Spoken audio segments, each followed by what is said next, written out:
اعوذ باللہ من الشیطان الرجیم بسم اللہ الرحمن الرحیم۔ جس وقت بلایا گیا طبیب کو تو طبیب نے کہا یہ تو زہر ہے، اور زہر جان بوجھ کر لگایا گیا۔ بہرحال امام کو شفا بھی ہوئی اور مدینہ آئے، اور اب کی مرتبہ جو تیسری بار زہر دیا گیا وہ ہیرے کو پیس کر امام حسن رضی اللہ عنہ کے مشکیزہ کے اندر ڈال دیا گیا۔ امام حسن رضی اللہ عنہ 27 صفر کی رات سوئے ہوئے تھے کہ اچانک نیند سے بیدار ہوئے۔ حضرت زینب رضی اللہ عنہ عبادت میں مصروف تھی۔ آپ نے نیند سے بیدار ہو کر حضرت زینب رضی اللہ عنہ کو آواز دی، اور حضرت زینب امام کی طرف متوجہ ہوئی۔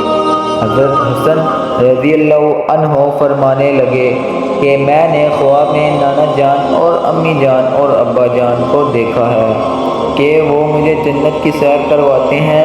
میں نے نانا جان سے عرض کیا کہ آپ میرے حالات سے باخبر ہیں۔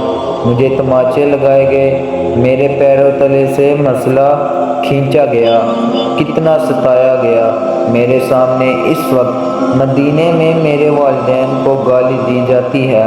یا رسول اللہ صلی اللہ علیہ وآلہ وسلم، میں اس دور سے گزر رہا ہوں۔ آقا صلی اللہ علیہ وآلہ وسلم نے فرمایا کہ صبر کرو، تم بہت جلد ہم سے آ کر ملنے والے ہو۔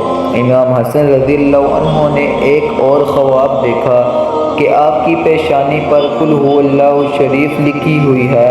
یہ خواب جب لوگوں نے سنا تو خوش ہوئے، لیکن آپ کے شاگرد سعید ابن مسیب نے سنا تو آپ نے فرمایا کہ مولا، اگر یہ خواب کی تعبیر پوری ہو گئی تو سمجھ لیجئے آپ بہت جلد دنیا سے جانے والے ہیں، کچھ ہی دن بچے ہیں۔ یہ خواب تو تھا ہی، سب لرزے ہوئے تھے۔ اس خواب نے لرزا دیا۔ امام حسن رضی اللہ عنہ نے کہا بہن، میں نے تو خواب دیکھا۔ حضرت زینب نے پوچھا کہ یہ کیسا خواب ہے؟ امام نے مشکیزہ لانے کا کہا، اور مشکیزے سے جب پانی پیا تو مشکیزے میں موجود جو ہیرا پیس کر ڈالا گیا تھا وہ آپ کے پیٹ میں چلا گیا۔ روایتوں میں آتا ہے، مورخین لکھتے ہیں کہ آپ کے کلیجے کے 72 ٹکڑے ہوئے، بعض نے لکھا کہ 80 ٹکڑے ہوئے، بعض نے لکھا کہ آپ کی آنتوں اور کلیجے کے 100 سے زیادہ ٹکڑے ہوئے۔ جب آپ کہہ کرتے تو وہ ٹکڑے ہو کر گرتے۔ سوچئے ذرا یہ ہیرا کیا ہوتا ہے، اس کو کانچ پہ چلائے تو کانچ کٹ جاتا ہے۔ یزید نے صرف قاتل حسین رضی اللہ عنہ نہیں ہے بلکہ قاتل حسن رضی اللہ عنہ بھی ہے۔ اس پر تو سب اتفاق کرتے ہیں کہ سازش یزید کی تھی، لیکن زہر دیا کس نے، اس پر تاریخ خاموش ہے۔ حضرت مولا حسن بریلوی نے ایک عورت کا نام لکھا ہے، لیکن مفتی جلال الدین اس پر خاموش کا حکم دیتے ہیں۔ مورخین اس میں اتنے الجھے ہوئے ہیں کہ کوئی واضح موقف پیش نہیں کیا جاتا، لیکن پڑھے لکھے لوگ ہیں، ان کے لیے ایک بات ہے کہ زہر دینے والا کون ہے۔ جس وقت ٹکڑے ہو کر گرنے لگے تو امام حضرت حسین رضی اللہ عنہ کو بلانے کا حکم دیا تھا کہ کچھ نصیحت کر دوں۔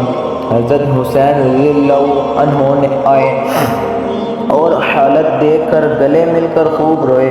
بھائی بتاؤ، آپ کو زہر کس نے دیا؟ اس لیے کہ سید الصابرین کا نواسہ ہے۔ بھائی، مجھے جس پر شک ہے اگر وہی ہے تو اللہ بہترین انتقام لینے والا ہے، اور شک کی بنیاد پر کسی کو قتل نہیں کیا جا سکتا، کیونکہ میں نام لوں گا تو تم قتل کرو گے، اور شک کی بنیاد پر کسی کو قتل نہیں کیا جا سکتا۔ اللہ بہترین انتقام لینے والا ہے۔ جب امام حسن نے امام حسین کو نہیں بتایا کہ قاتل کون ہے تو حتمی طور پر کسی کے بارے میں یہ فیصلہ کر دینا کہ فلاں قاتل ہے، میں سمجھتا ہوں یہ زیادہ مناسب نظر نہیں آیا۔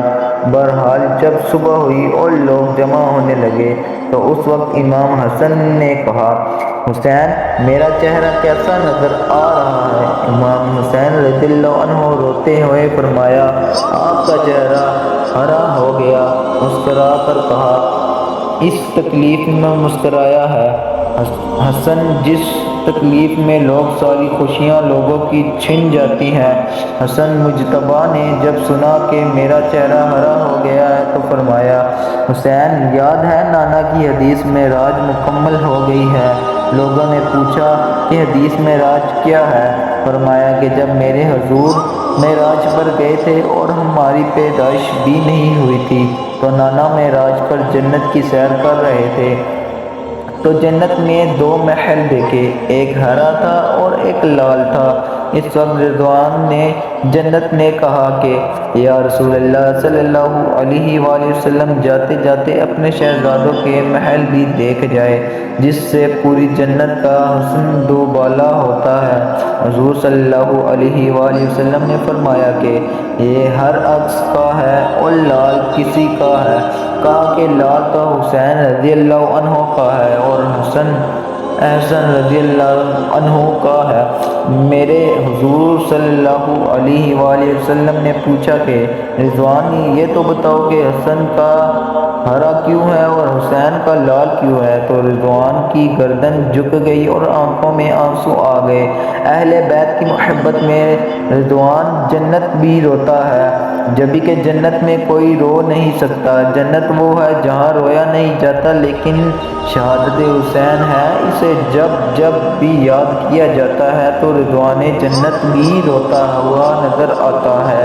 رضوان جنت کی عرض کرنے کی ہمت نہیں ہوئی۔ حضرت جبرائیل علیہ السلام آئے اور عرض کی، یا رسول اللہ صلی اللہ علیہ وآلہ وسلم میں بتاتا ہوں، اللہ کے حکم سے یہ ہرا اور اس لیے ہے کہ حضرت حسن رضی اللہ عنہ کو زہر دیا جائے گا اور ان کا چہرہ اور جسم ہرا ہو جائے گا، اور حضرت حسین رضی اللہ عنہ کو کربلا میں شہید کیا جائے گا اور شہادت کی وجہ سے خون سے سارا جسم لال ہو جائے گا، اس لیے حسن کا ہرا اور حسین کا لال محل ہے۔ دیکھا حضور صلی اللہ علیہ وآلہ وسلم کہ یہ حدیث معراج پوری ہو رہی ہے۔ اس کے بعد حضرت حسن رضی اللہ عنہ نے لوگوں کو جانے کا حکم دیا اور گھر والوں کو ٹھہرنے کا کہا۔ اس وقت مولا حسن کے 3 یا 4 بیٹے تھے۔ ان بیٹوں میں ایک بڑا بیٹا تھا جس کی عمر صرف 7 سال تھی، وہ بڑا خوبصورت تھا اور نام قاسم تھا اور ماں کا نام فروہ تھا۔ فروہ قاسم کے سر پر ہاتھ پھیرتے اور اپنے شوہر کی طرف دیکھتی، گویا ان کے سامنے اپنی بیوگی گھوم رہی تھی۔ ہائے بیوگی، ہائے بے کسی، ہائے بے بسی، لیکن زبان سے کچھ کہا نہ سکتی تھی۔ جب سب لوگ چلے گئے حتیٰ کہ کوئی نہ بچا تو حضرت حسن رضی اللہ عنہ نے اپنے بازو پر بندھے تعویذ کو کھولنے کا حکم فروہ کو دیا۔ تعویذ کھولا اور کھول کر حضرت حسن نے کہا کہ میرے بیٹے قاسم کو میرے پاس لاؤ۔ اپنے ہاتھوں سے وہ تعویذ بیٹے کے بازو پر باندھ دیا اور فرمایا، بیٹا ایک وقت آئے گا جب تو شدید مصیبت میں گرفتار ہو جائے گا، اس وقت یہ تعویذ کھول کر دیکھ لینا۔ اس کے بعد حضرت حسین رضی اللہ عنہ کو بلا کر وصیت کی اور کہا، حسین صبر سے کام لینا اور میری تمنا ہے کہ جس وقت میرا جنازہ اٹھے تو مجھے نانا کے قدموں میں دفن کر دینا، میں نانا کے قدموں میں دفن ہونا چاہتا ہوں۔ امام علی مقام 28 صفر کو، ایک روایت کے مطابق 29 صفر کو اور ایک روایت کے مطابق 5 ربیع الاول کو شہید ہو گئے، اس طرح سے کہ آپ کا پورا جسم ہرا ہو چکا تھا اور اندر کی آنتوں کے ٹکڑے قے کی صورت میں باہر گرے ہوئے تھے۔ حضرت حسن رضی اللہ عنہ کی شہادت ہوئی تو آپ کی تجہیز و تدفین کے لیے جنازہ اٹھایا گیا، لیکن یہ بھی تاریخ کا بدترین باب ہے کہ جب جنازہ باہر لے کر آئے اور حضور کے روضے مبارک میں حضرت حسن رضی اللہ عنہ کو دفن کرنا چاہتے تھے تو امیہ کے وہ غلیظ، جسے دنیا مروان کہتی ہوں، بدترین آدمی جس پر میرے آقا صلی اللہ علیہ وآلہ وسلم نے لعنت کی تھی، اس نے کہا کہ میں ان کو دفن نہیں ہونے دوں گا۔ امام حسین رضی اللہ عنہ نے کہا کہ میرے بھائی کی وصیت ہے، میں دفن کروں گا۔ یہاں تک کہ مورخین نے لکھا کہ اس ظالم نے کمان سے تیر نکالا اور امام حسن رضی اللہ عنہ کی لاشیں پر چلانا شروع کیا۔ ایک بندہ جو شہید ہو چکا ہے۔ لوگ کہتے ہیں کہ مروان کو یزید کو برا نہ کہا اس لیے کہ انہوں نے کیا کیا ہے؟ یہ کیا ہے، مرے ہوئے انسان کا تو دشمن بھی احترام کرتا ہے۔ مروان کیسا ظالم تھا! نانا کے قدموں میں نواسے کو لے جا رہے ہیں تو تلواریں سے جنازہ روک لیا اور جنازے پر تیر چلانا شروع کر دیا۔ بعض روایتیں یہاں تک آتی ہیں جنازہ حسن پر تیر چلائے۔ حضرت زینب رضی اللہ عنہا نے کہا کہ فاطمہ کے 2 بیٹوں کے جنازے میں نے دیکھے ہیں۔ حسن کو تو 2 بار کفن ملا ہے، حسین کو تو 1 بار بھی کفن نہ ملا۔ لوگوں نے کہا کہ حسن کو دوبارہ کفن کیسے ملا؟ کہا کہ جب مروان نے حسن کی لاشیں پر تیر چلایا تو وہ تیر لگا تو وہ حسن کے کفن سے خون کی فوار نکل پڑی۔ تو اس وقت لوگوں نے کہا کہ ایک کفن پر اب دوسرا کفن پر لپیٹ دو تاکہ حسن کو رنگین کفن میں لے کر نہ جائے بلکہ ایک کفن اور دے دیا جائے۔ یہ بھی حضرت حسن رضی اللہ عنہ کی کرامت ہے کہ وصال کے بعد بھی تیر لگا تو آپ کے جسم سے خون نکلا۔ کسی نے امام حسین رضی اللہ عنہ سے کہا، شہزادہ حسن رضی اللہ عنہ کی یہ وصیت تھی کہ مجھے حضور صلی اللہ علیہ وسلم کے قدموں میں دفن کرے، لیکن انہوں نے یہ بھی تو کہا کہ اگر مروان اڑے آئے تو مجھے امی جان کے قدموں میں دفن کر دینا، آپ اس پر بھی عمل کر سکتے ہیں۔ پھر امام حسن رضی اللہ عنہ کو حضرت فاطمہ رضی اللہ عنہا کے قدموں میں دفن کر دیا گیا۔